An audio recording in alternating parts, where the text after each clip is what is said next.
Baik, Iwabillah. Siapakah Dajjal? Dajjal ini lahir di Samirah dan dia diberi nama Samiri karena lahir di Samirah. Nah, kenapa disebut Samiri? Karena lahir di Samirah. Dia lahir 100 tahun sebelum Nabi Musa diutus. Dan Allah Subhanahu wa taala memberikan kelebihan kepadanya. Yang pertama, dia diberikan umur panjang. Ya, yang zara umru ila yamisah, ila akhir zaman. Ya, dia ditangguhkan ajalnya sampai akhir zaman. Yang kedua, dia memiliki kecerdasan di atas akal jenius rata-rata umat manusia. Jadi sejenius apapun umat manusia yang normal, dia 60 tahun di atasnya. Sehingga penemuan-penemuannya, kecanggihan berpikirnya, kedewasaannya jauh di atas manusia. Rata-rata manusia normal. Yang ketiga, dia memiliki kemampuan sihir yang luar biasa. Apapun sihir yang selama ini kita saksikan, tidak ada yang mampu mengalahkan sihir dia. Sehingga saking luar biasa sihir yang dia miliki, seolah-olah orang mengenalnya selevel dengan Tuhan. Karena apapun yang semestinya menjadi perbuatan Tuhan, Dajjal bisa melakukannya. Nah, ini saking hebatnya sihir Dajjal. Nah, nasab kelahirannya adalah nasab yang aneh para Allah. Dia lahir dari termasuk Bani Israel. Bani Israel ini keturunan Nabi Yakub. Yakub itu gelarnya Israel. Keturunannya disebut Bani Israel. Dari Yehuda. Yehuda ini adalah anak laki-laki dari istri pertama Nabi Yakub alaihissalam. Nabi Yakub istrinya 4. Yang pertama bernama Ya'la. Dari Ya'la ini melahirkan 6 orang. Salah satunya bernama Yehuda dan Lewi. Lewi melahirkan Nabi Musa alaihissalam. Yehuda melahirkan bangsa yang kita kenal Yahudi. Salah satunya Yehuda ini melahirkan generasi yang pada akhirnya melahirkan Samiri. Ya, kalau Rahil istri yang kedua, dan ini istri yang paling dicintai oleh Nabi Yakub, melahirkan 2 anak, Bunyamin dan Nabi Yusuf. Nabi Yusuf dan Bunyamin. Yang lainnya juga sama melahirkan 2 anak. Kahit dari Ya'la melahirkan 2 anak, Dam dan Naftali. Ya. Anak tertua dari Nabi Yakub dari istri pertama bernama Raubin. Nah, dari Yehuda inilah lahir Samiri. Nah, ayah dan ibunya, kakek dan nenek Samiri ini adalah para penyembah berhala. Karena Samirah saat itu terkenal penyembah berhala. Ayahnya ini lahir dari proses perzinahan adik dan kakak, incest. Adik dan kakak berzina, lahir ayahnya. Adik dan kakak berzina, lahir ibunya. Jadi ayah dan ibunya ini lahir dari proses yang haram. Dan ketika ibunya menstruasi, disetubuhi sama ayahnya. Jadi itu peluangnya dari 2000 persetubuhan dalam keadaan menstruasi, 1 bisa jadi. Karena menurut penelitian medis juga bahwa darah kotor tidak menghalangi terjadinya fertilisasi, tidak menghalangi terjadinya reproduksi manusia. Jadi tetap pembuahan ovum oleh sperma bisa terjadi walaupun ada dalam medium darah kotor, menstruasi. Nah, ketika itulah hamil dan lahirlah Samiri. Rasulullah SAW menyebutkan dalam Musnad Imam Ahmad, ayah dan ibu Dajjal ini melewati perkawinannya selama 30 tahun tanpa melahirkan seorang anak pun. Dan di tahun ke-30 pernikahannya melahirkan Dajjal, melahirkan Samiri. Kelahirannya ini akan menjadi petaka bagi kedua orang tuanya. Dia adalah orang yang paling sedikit manfaatnya dan paling banyak keburukannya bagi manusia, terutama bagi kedua orang tuanya. Bahkan ketika dia lahir, alam semesta menolak kelahirannya. Dordar gelap, hujan badai, petir, itu terjadi di malam di mana Samiri dilahirkan. Seolah-olah alam menolak kehadirannya. Nah, sejak lahir sampai usia 5 tahun dia tidak netek sama ibunya. Kebayang, 5 tahun air susu ASI tidak ditetekkan. Itu yang menyebabkan terjadinya kanker payudara. Maka ibunya pun meninggal gara-gara kanker payudara ini. Nah, ibunya meninggal gara-gara itu. Terbukti apa yang disampaikan Rasulullah. Kelahirannya menjadi petaka bagi kedua orang tuanya. Begitu pula ayahnya, maka ayahnya menjadi single parent. Nah, kemudian di tahun yang kelima, sejak lahir sampai 5 tahun, kenapa dia menetek pada ibunya? Karena kerjanya tidur melulu. Disebut mati, dia bernafas dan cuma berdetak. Disebut hidup, dia tidak bergerak. Antara hidup dan mati, la yamutu wa la yahya. Nah, maka di usia ke-5 tahun, nah ini terjadi peristiwa yang menarik. Apa itu? Samiri bangun dari tidurnya di tengah malam dan tidak ada orang yang menyadari Samiri bangun. Dia merangkak dan pindah ke berhala yang terbesar. Nah, dia pindah ke pangkuan berhala terbesar, tidur di sana. Dan ternyata ketika berada di berhala terbesar tadi, ya buang air kecil dan buang air besar. Besoknya itu adalah hari pemujaan kepada dewa-dewa mereka, bangsa Samirah. Apa yang terjadi? Ketika terjadi ritual pemujaan tadi, maka sang raja yang dipertuhankan oleh kaumnya mencium sesuatu yang tidak enak. Bapaknya Samiri ini adalah tokoh agama paganisnya. Pas dilihat, kaget sang raja. Ternyata itu pesing berasal dari pantatnya si Samiri yang ada di pangkuan berhala terbesar. Marah murka tuh sang raja. Itu anak kamu, kenapa ada di situ? Kurang ajar kamu, ya telah menghina Tuhan kita. Kenapa kamu pindahkan anak kamu ke situ? Oh tidak Tuhan, saya tidak memindahkannya. Bagaimana saya bisa menghina Tuhan saya? Lalu siapa yang memindahkannya? Kan dia lumpuh. Nah, sekali lagi, kehadirannya menjadi petaka bagi kedua orang tuanya. Akhirnya raja marah dan ayahnya dipenjara. Selama ayahnya tidak bisa membuktikan penghinaan tadi, maka ayahnya dihukum mati. Pada akhirnya ayahnya pun dihukum mati. Ya, sedikit manfaat bagi kedua orang tuanya. Maka kemudian dia hidup pelihara oleh sang raja. Dan pas di usia dia 5 tahun itu, Allah menimpakan murkanya kepada bangsa Samirah yang sudah kelewat batas, maksiat, dan sudah tidak ada toleransi dari Allah untuk mereka hidup di bumi. Maka Allah perintahkan malaikat Jibril menghabisi mereka. Maka bangsa Samirah itu pun diratakan. Si Samiri karena masih balita, ya Allah selamatkan dia lewat malaikat Jibril. Diselamatkan dia dan ditempatkan di pulau entah berantah. Ada yang menyebutkan pulau ini berada di Laut Yaman, dan pulau ini dinamakan Pulau Socotra.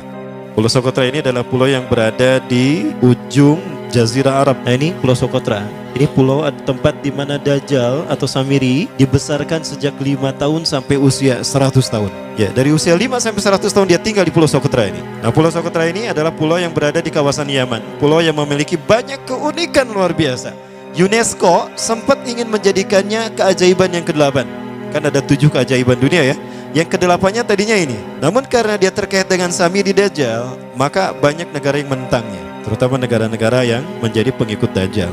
Maka pada akhirnya pulau ini dirahasiakan. Nah, sebetulnya pulau ini unik kalau kita ingin berekreasi ke sana. Namun karena posisi yang terpencil, jarang orang mengikutinya. Para wisatawan jarang mengunjunginya. Padahal sesuatu unik, termasuk binatang dan penghuninya tuh unik-unik. Pohonnya unik. Dunia menyebutnya pulau ini dengan pulau julukan dari pulau alien hingga pulau neraka. Ada juga yang menyebutkan The Jekyll Island. Pulau Jekyll Island itu bahasa barat, kalau bahasa kitanya Pulau Dajjal. Ya, sama dengan Pulau Sedir ya. Itu juga The Jekyll Island. Nah, Pulau Socotra kaya dengan flora dan fauna yang unik hingga saat ini belum ditemukan di tempat lain. Jadi tidak ada flora dan fauna yang ada di pulau ini yang ada di pulau lain di seluruh dunia. Hanya ada di pulau ini. Makanya di pulau inilah Allah ciptakan satu binatang yang unik juga, yang disebut dengan jasasa. Jasasa, binatang jasasa itu artinya mata-mata. Tajassa yatajassu tajassusan wa jasasatan, artinya pemata-mata, spy. Binatang ini bertumbuh besar, dhahmatun kabirah tughatti jismaha asy-sya'ar hatta la nastati an nafariqa ayna wajhu wa ayna dubru. Tubuhnya besar, dipenuhi dengan bulu, sehingga saking penuhnya bulu kita tidak bisa membedakan mana dubur mana wajah. Yang menghadap itulah wajah. Baik, karena itu pulau ini pernah dicalonkan sebagai salah satu dari 7 keajaiban dunia yang baru ya. Nah, baik, ini contohnya nih. Saya perlihatkan keajaiban dan keunikan. Ini adalah padang pasir di Pulau Socotra. Ini burung, salah satu jenis burung yang bisa kita jumpai di Socotra. Dan ini kepiting unik, kepiting Pulau Socotra. Aneh ya, kepitingnya seperti itu. Ini laba-laba langka di Socotra, mirip tarantula. Dan ini pohon darah naga yang ada di Pulau Socotra juga. Nah, ini salah satu jenis pohon Dorstenia Socotra. Dan ini juga pohon yang lain, pohon Dendrocysaios Socotra. Ya, saya sebutkan lagi ya. Nah, ketika di pulau itu sebelum bertemu dengan Nabi Musa, Samiri di pulau itu yang hanya tinggal dengan seekor binatang jasasa. Binatang jasasa ini memberikan beberapa hal kepada si Samiri ya. Allah Azza wa Jalla menciptakan binatang berbicara yang bernama jasasa. Dia di mana lahirnya, ajalnya, matinya sama dengan ajal Dajjal. Begitu pula muncul dan menghilangnya. Binatang inilah yang mengajarkan akidah tauhid kepada Samiri muda. Pelajaran ini kononnya ditulis oleh Jibril alaihissalam dalam bentuk panel-panel atau prasasti. Isi prasastinya panel 1 yang ditulis oleh malaikat Jibril, panel 1 itu berisi kalimat la ilaha illallah, tidak ada Tuhan selain Allah. Ini dijelaskan oleh binatang jasasa. Yang kedua, panel kedua berkata Allahu wahid la syarikalah. Allah Maha Esa, tidak ada sekutu bagi Allah. Itu dijelaskan juga oleh binatang jasasa ini. Nah, binatang jasasa ini sekali lagi dia bertubuh besar. Kategorinya adalah kelasnya itu mamalia, genusnya mamalia. Cuma saya tidak tahu nama spesiesnya apa.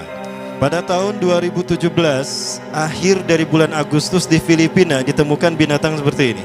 Ciri-ciri binatang ini nyaris sempurna seperti ciri-ciri binatang jasasa yang disebutkan Rasulullah terkait dengan binatang yang memata-matai Dajjal. Tubuhnya penuh dengan bulu. Ini disebutkan dalam surat An-Naml ayat ke-82. Ya, binatang ini seperti ini dan dia tidak pernah jauh dari laut karena dia selalu ingin membasahi tubuhnya dan dia pun makan dari makanan ikan laut. Maka dia tidak pernah jauh dari pantai. Seperti ini. Nah, binatang inilah yang mengajarkan prasasti mengajarkan akidah tauhid kepada Samiri muda. Yang ketiga, engkau diurus oleh Jibril, karena itu janganlah engkau mengkhianati janjimu dengan Allah.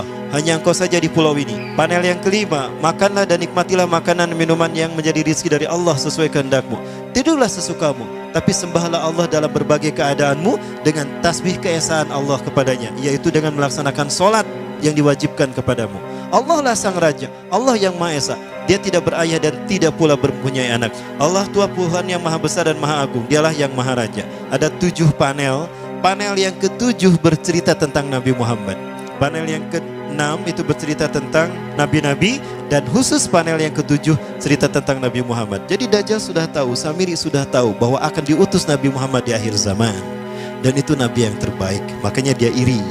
Nah, selesai panel ini disampaikan, maka binatang sejasasa berkata, wahai Samiri, saksikanlah aku telah menunaikan, innani qad fa'altu ma umirtu min rabbi. Demi Allah, saksikan aku sudah menunaikan apa yang diperintahkan padaku, kata binatang jasasa. Maka sekarang adalah perintah terakhir, yaitu pertanyaan dariku untukmu. Hal tu'minu billah, apakah kau beriman pada Allah? Wa bima unzila ilaih, dan dari apa yang diturunkan kepada nabi-nabinya, kepada Jibril maksudnya. Famadal jawab ya Samiri, apa jawabanmu hai Samiri? Samiri tidak menjawabnya. Lama ditunggu-tunggu, Samiri tidak menjawabnya. Sehingga binatang ini pun pergi dengan menjerit dengan jeritan yang membuat Samiri ini pekak telinganya. 2 kali lagi datang lagi kembali kepada Samiri dan berkata binatang jasasa, ya Samiri, famadal jawab? Hal tu'minu billah, in tu'minu billah fatakunu mu'minan ajaba imanika ila yaumil qiyamah. Jika kau beriman kepada Allah, maka sungguh kau akan menjadi mukmin yang menakjubkan imannya. Inna ajalaka ukhirat ila akhir zaman. Sesungguhnya ajalmu ditangguhkan sampai akhir zaman. Jika kau beriman pada Allah, engkau akan menjadi mukmin yang menakjubkan. Fa in lam tu'min billah, tapi jika engkau tidak beriman kepada Allah, wa bima unzila ilaih, dan apapun yang diturunkan pada Jibril, innaka minal mal'unina ila yaumil qiyamah, dan kau terkutuk sampai hari kiamat nanti. Tidak juga dijawab. Pergi lagi binatang jasasa tadi sambil memekikkan suara yang pekikan yang keras. Yang ketiga kali yang terakhir dia bertanya kembali. Dan apa jawaban Samiri? Hei jasasa binatang buruk rupa, lihat di pulau ini tidak ada siapapun kecuali engkau dan aku. Dan yakinilah kalau panel ini bukan tentang Allah yang di langit sana, tapi yang disebut Allah itu saya. Hei jasasa, akulah Allah itu. Oh, dia menjerit dengan jeritan yang makin keras. Sampai si Samiri pun menutup kedua telinganya. Sejak saat itulah binatang itu pergi dan berkata, innaka dajjal, innaka dajjal, innaka dajjal. Engkau adalah pendusta, engkau adalah pendusta, pendusta sampai hilang suaranya. Di saat itulah Samiri mendapatkan gelar Dajjal. Jadi siapa nama asli Dajjal? Samiri. Dajjal artinya Al-Kazab, pendusta, bukan singkatan kadek. Baik, nah sejak saat itulah Samiri keluar dari pulau itu dan dia sudah menyandang gelar Dajjal, pendusta, karena dia mengaku Tuhan.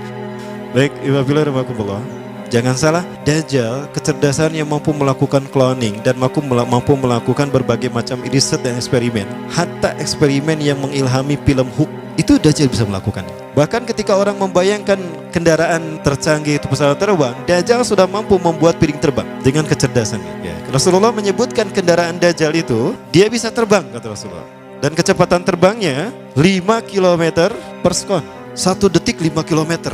Hanya dengan berkedip-kedip dia berkeliling dunia. Ya. Kecepatan ini diambil dari hadis Rasulullah. Berapa kecepatannya Rasulullah ketika dia terbang di muka bumi? Ya, kendaraan yang dia gunakan itu kecepatan terbangnya seperti awan yang ditiup angin, kata Rasulullah. Dan awan rata-rata ditiup angin itu 5 km per sekon. Dan jarak dari satu telinga ke telinganya, artinya setengah diameter atau diameter kepalanya, keledai yang dia gunakan, Rasul menyebutnya keledai, itu arba'una zira, 40 hasta, 27 meter. Diameternya itu 27 meter. Keledai macam apa yang jarak dari satu telinga ke telinganya 27 meter? Kalau bukan piring terbang. Ini bisa 24 meter kan? 27 meter, bisa tidak? Bisa, dan kecepatannya pun sama. Dan pernah meninggalkan jejak Cop Circle di Yogyakarta. Nah, Cop Circle itu adalah jejak UFO yang menjadi isyarat instruksi bagi para pelaku konspirasi dunia. Siapa? Para kalangan Illuminati.